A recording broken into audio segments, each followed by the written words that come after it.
Right, Mr. Singh here. We are back with some rivers work. Hopefully some of you have produced a piece of work showing us how the river flows from its upper course all the way to the mouth. But today we're going to look at flooding and how that affects different parts of the UK. So, start off with what happens in the upper course, and we've got the precipitation, which just means rain. Now if it rains ever so slightly in the upper course, then there's not many problems. The water would evaporate, it's taken up by trees, it goes into the soil and absorbs, or it just flows off into different tributaries, as you can see at the top there with the different strands of river. But what if the rainfall is very heavy? There's too much rain. So the ground becomes saturated and so full, soaked, that it can't absorb any more water.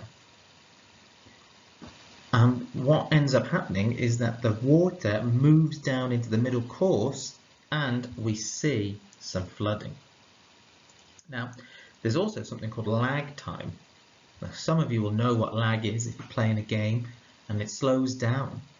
Well, it happens with flooding. So lag is where it stops raining, but because there's still so much water flowing and flowing and flowing, it continues to flood the river later on. And you can see in the diagram that someone's drawn that the river makes its way down from the upper course in the hills and mountains, and because it's been raining so heavily, as it gets further and further down, the main middle course of the river starts to expand and can't cope.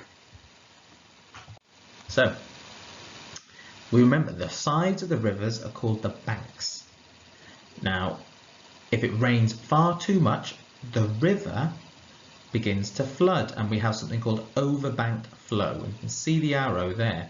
So it gets to the side of the river and it starts to overflow. And if you look in the background, you can see the bridge, and the level of the river is much, much higher than normal. So it's not a very safe place to be. Now, you can see there's a series of maps here, and it's talking about, it's showing us floods from 2007, and this is very similar to the floods that happened this year.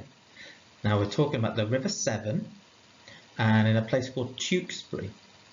Now Tewkesbury is a town, a little villagey town, where people have built on what is called a flood plain.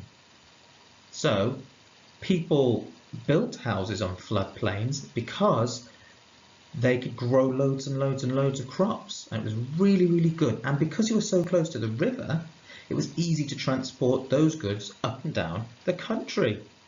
However, if it floods, it can cause major, major problems. Now, look at that bar chart on the top right-hand side. The red dotted line shows the average amount of rain in a month, which is around 100 millimeters.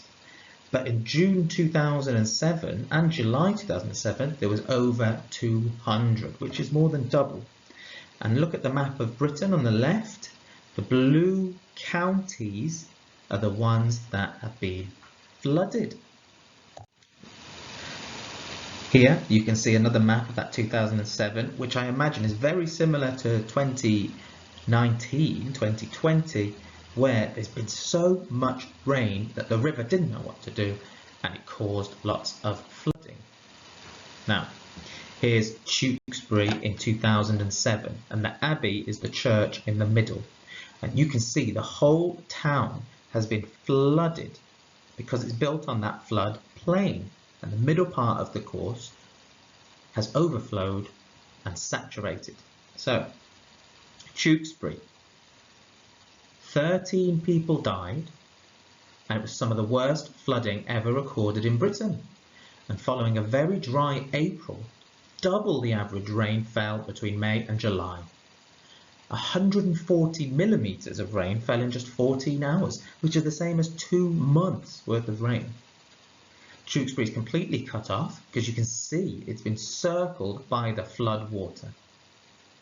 Now, the special thing about Tewkesbury is it's where two rivers meet, the River Severn and the River Avon. And because there was so much precipitation, so much rain, it could not cope.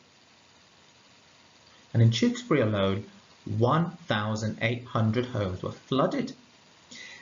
Now the thing with the floods is you might just think the water goes inside the house, then we get rid of it, a couple of days later it dries out. But the damage it causes lasts for such a long time and it's so expensive.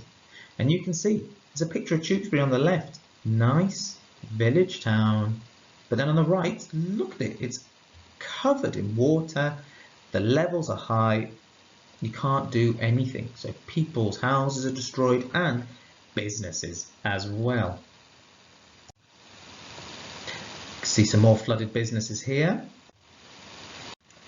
So in 2014 something similar happened, but much further south along the River Parrett, not parrot, not a bird, and it flooded down towards Somerset, and Somerset is just this area here.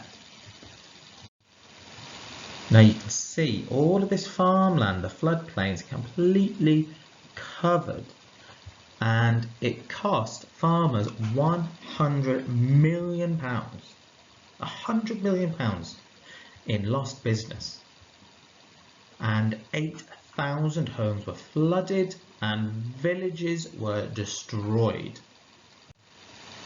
Now the villages of Burrowbridge and McKelney were absolutely wiped out, and it causes devastation. Now there's something called a pontoon, and this here is a pontoon to McKelney. And what that pontoon does is it is built by man to allow people to get to the villages, because otherwise it'd be completely cut off. Now what they would do is use giant pumps. They use 65 pumps exactly, and look at the size of them, they're huge, to be able to get rid of the water. And it took 3 months for people to be able to even be able to get to the town of Burrowbridge. So let's review. It all starts off with heavy rainfall in the upper course. It can't cope and it runs off the surface, it doesn't evaporate, and it goes into the river. Then it stops raining, but the lag time is when the rain stops being is at its heaviest, and the river is at its fullest. Now people get warned of the floods. They have to prepare as much as they can.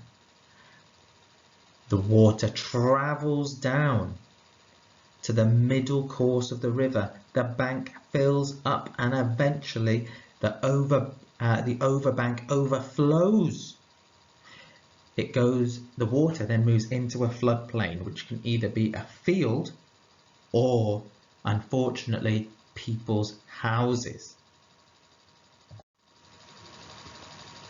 Afterwards, after a long period of time, the water is pumped out or naturally retracts and goes back into the river, and it takes a long time for people to be able to get back to normal.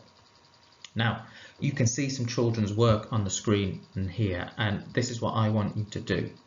I'm going to put some links up. You can watch my slideshow again, and I want you to try and make a flow chart to show what flooding does, and it's how it starts and its consequences. Try and get some facts in there. Go onto Google, look up some more floods, especially the Bewdley floods that we're going to study, and go from there. And remember, email your work to the Year 5 at Anglesey email address, we'd love to look at it. All right, Mr. Singh, over and out.